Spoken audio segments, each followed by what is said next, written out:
Boa tarde a todos. Eu ouvi muito baixo. Gostaria de ouvir novamente. Boa tarde. Agora já estou mais feliz. Eu quero inicialmente dizer da minha enorme satisfação. É uma honra, de fato, estar participando aqui de um evento dessa magnitude e ver a presença de jovens, pessoas de várias faixas etárias, que se preocupam, têm envolvimento com a literatura. Isso me deixa muito feliz. E dizer da honra do convite que foi feito aqui pelos organizadores, na figura de Gerson, e de todos aqueles que vêm gerenciando esse encontro que já extrapolou as fronteiras de Areia. E em João Pessoa a gente recebe já as notícias do grande sucesso desse evento. Nós torcemos que ele tenha longevidade, que aconteça daqui para frente em todos os anos e a cada ano ele se torne ainda maior do que a grandeza que ele já demonstra nessa sessão que a gente está presenciando hoje. Então, meu abraço a todas as pessoas que estão aqui e dizer que nós somos, de certa forma, convocados para falar um pouco da nossa experiência enquanto confraria de literatura. E tem uma história. Há uma história por trás da confraria Sol das Letras que nós comandamos lá em João Pessoa. É uma confraria, Jéssica, que já realizou 66 eventos ao longo de 6 anos.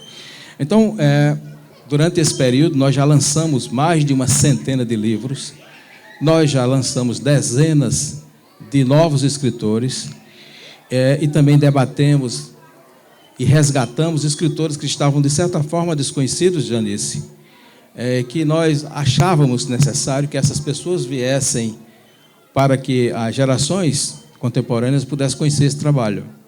Nós conversávamos há pouco aqui sobre um pouco da história de Areia, e eu vi essa preocupação em você de resgatar a história de Areia, a sua história genuína, a história genuína mais verdadeira e fidedigna de Areia. Isso é importante para que as gerações contemporâneas possam melhor avaliar e melhor julgar quem elas são como cidadãs e conhecer a sua identidade. Então, como surgiu a confraria Sol das Letras? Em 2013, eu tinha lançado meu livro, meu primeiro romance, tinha lançado em Portugal, e a minha editora me convidou para participar da Feira de Livros de Frankfurt, que fica na Alemanha. Naquele tempo, em 2013, a feira era dedicada à literatura brasileira. E, para minha grande surpresa, 70 escritores do Brasil foram escolhidos pelo Ministério da Cultura para representar o Brasil naquela feira, e não tinha ninguém da Paraíba escolhido pelo Ministério da Cultura.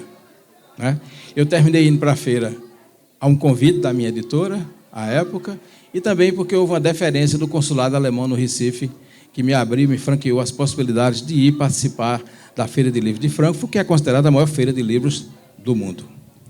E aí, quando eu cheguei lá em Frankfurt, que comecei a circular com os escritores brasileiros, inclusive os expoentes da literatura brasileira hoje, como Milton Ratum e tantos outros, Carol Saavedra e outros escritores, eles me perguntavam, mas seu nome não está aqui na relação dos escritores que foram escolhidos. Eu disse, e a todos eles eu explicava a mesma história. Eu vim porque a minha editora me trouxe e também porque o consulado alemão me escolheu, exatamente pelo constrangimento que se criou.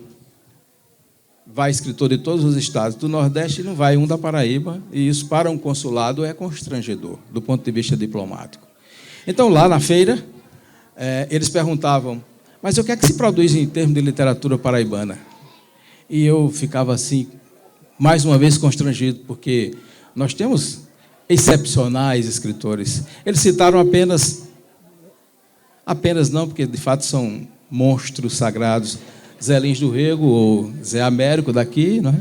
Eles citavam Augusto dos Anjos, e Ariano Suassuna, alguns citavam, até fazendo uma certa careta, porque Ariano, nós sabíamos que ele era polêmico, e tinha algo de xenofobia. E aí, quando eu voltei da Feira de Frankfurt, eu entendi que havia necessidade de nós, de alguma forma, ajudarmos a construir um movimento que fosse capaz de tentar resgatar essa literatura paraibana que é tão rica. A gente, quando analisa e compara o que se produz na Paraíba com o que se produz, digamos, do principal eixo de cultura do Brasil, que está lá em Rio, São Paulo, Minas, a gente percebe que a literatura paraibana, ela é mais rica, ela é mais profunda, é mais genuína, tem raiz, né? Nós temos uma origem ibérica, a nossa literatura tem uma forte influência ibérica, diferente da literatura lá do eixo Rio-São Paulo, que é uma literatura meio que difusa, você não percebe uma marca, uma característica, como você vê na obra de Ariano Suassuna.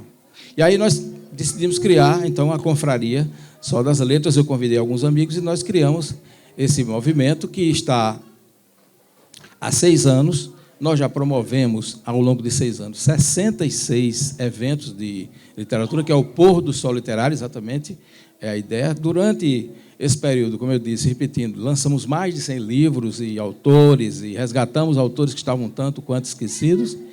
E, além disso, a gente trouxe para o ambiente do movimento o debate sobre o que se produz em termos de literatura paraibana, e isso aí eu acho que foi o mais enriquecedor. Então, a partir daí vieram os novos convites. Depois disso, eu já estive em vários locais. Recentemente, por exemplo, eu estive na cidade de Milão, onde eu fui apresentar a 4ª edição do meu livro e também a edição italiana, que foi lançada esse ano.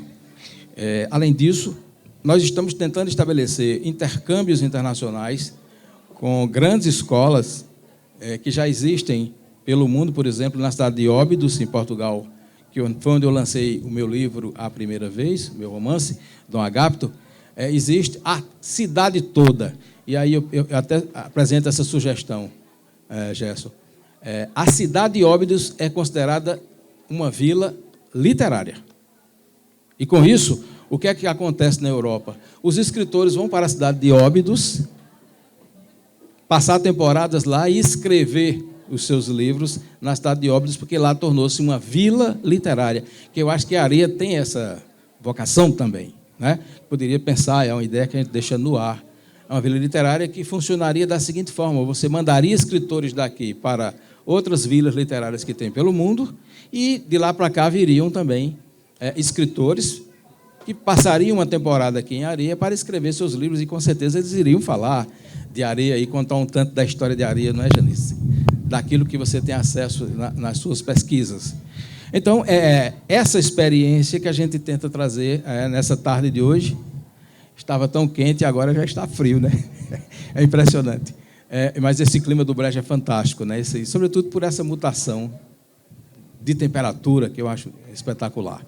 Então, mais ou menos, essa é a história, a gênese do nosso grupo, que estará, sempre esteve, mas agora muito mais especialmente aberto para, digamos, representantes daqui que queiram, daqui da literatura de Areia, daqui da região, tal, que queiram participar do evento em João Pessoa. O evento é realizado uma vez por mês, sempre às quintas-feiras, e durante o evento nós apresentamos livros, lançamos novos autores, debatemos personagens, não é?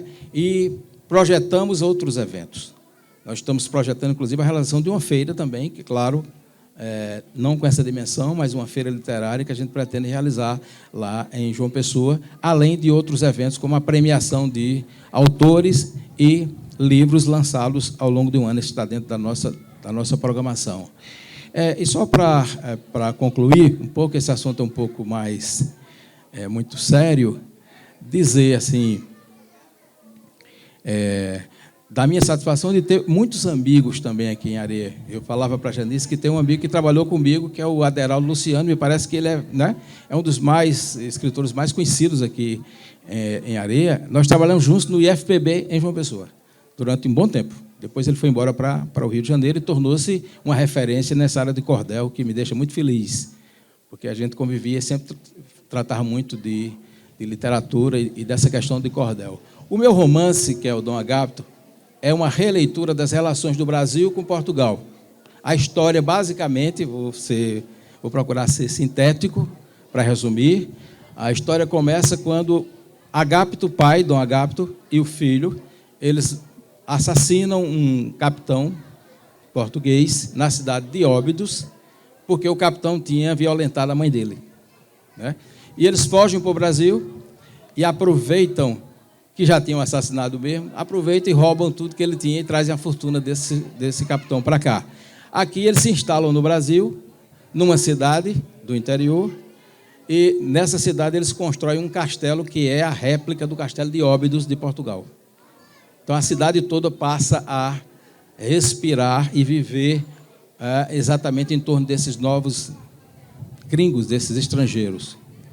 Com o tempo, a cidade muda o nome para Óbidos e todos da cidade passam a falar exatamente como os portugueses falam, com o mesmo sotaque. Então, torna-se uma cidade portuguesa no Brasil. Até que o pai, Agapto pai, ele vai embora, ele desaparece misteriosamente, o filho fica, e anos depois, ele morre misteriosamente e deixa um testamento, que é exatamente o testamento que dá nome ao título, é o título do livro. O testamento de Dom Agapto. O que é que esse testamento diz?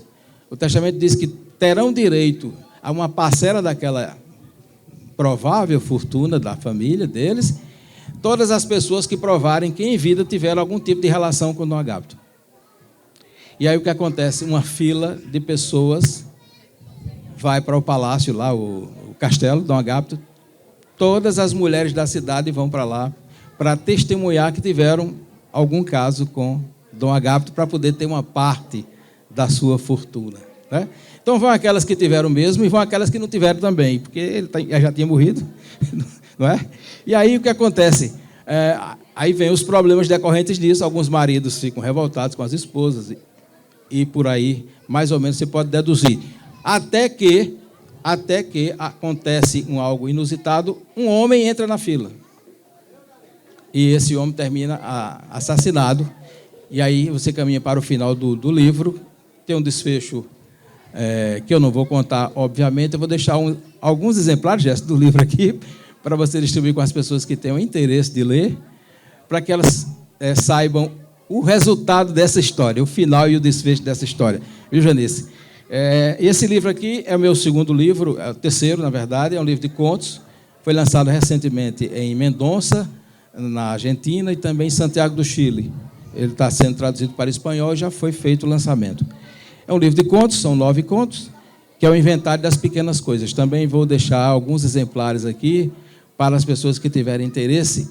E eu só tenho uma exigência a fazer, que as pessoas que eventualmente lerem o livro, elas me enviem as suas impressões sobre os livros, os 2 livros.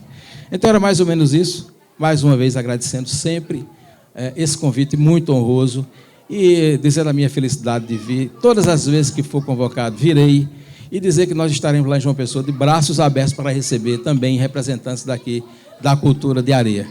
Muito feliz com esse convite. Então, um abraço a todos. Eu vou passar agora para a Ana Paula, que é uma das pessoas fundadoras, nós estamos em 10, uma das fundadoras da Confraria Sol das Letras. Boa tarde, pessoal. Bom, a Eldo já falou aí do nosso grupo, do nosso trabalho, do Sol das Letras. Já deixar aqui o convite para o dia 7 de 11, né, na próxima quinta-feira, nós vamos ter um pôr do sol bem interessante lá na academia, a partir das 5h30, então vocês já sintam-se convidados. Bom, meu segundo livro é esse, Vidas. É uma edição bilíngue. A artista plástica Socorro Freire, ela mora nos Estados Unidos já há 25 anos, então, por isso o livro ser bilíngue. Eu lancei em Miami, Orlando, Boca Raton. Então, é um livro de contos de vidas que fazem parte das nossas vidas. Tem algumas histórias que aqui vocês vão identificar do engenho Paulo Afonso, onde eu morei. Então, tem assim as coisas assim, bem particular do interior, né? Tem várias histórias. Tem uma história de serraria. Então, assim, são historinhas curtas, né? São contos curtos que levam a mensagem de algumas vidas que passaram pela minha vida. Então, é bem interessante. Esse livro eu também vou deixar alguns exemplares com o Gerson e Gerson vê aí. Também para vocês me darem o feedback. Uma coisa que nós da confraria se vocês prestarem atenção, as capas dos nossos livros são de artistas plásticos paraibanos. Então, nós da confraria temos esse propósito de divulgar também os artistas plásticos paraibanos. Então, as capas dos nossos livros, o meu primeiro livro foi Clóvis Júnior, esse segundo livro foi da Soco Freire. O de Helder é de Cris... Davi Queiroz, esse, e Cris Pérez. Então, assim, eu acho que o nosso movimento, ele justamente agrega. Então, não tem só literatura. O Pôr do Sol Literário, nós temos sempre apresentação musical, nós temos sempre artistas plásticos, a performance e a literatura. Então, assim, nós conseguimos agregar esses valores para sempre oferecer e abrir espaço para as pessoas conhecerem os talentos paraibanos, que, como Helder disse, não são poucos. Então, desde já, nós já convidamos os interessados em participar do nosso Pôr do Sol. Nós levamos para um dos eventos um rapaz de serraria tocando um violão clássico, mas ele deu um show. Foi assim, quase que a gente não deixa ele sair, né? Mas assim, então, para dizer que está aberto, Jéssica, aqui para o pessoal, quem quiser participar, dá um toque.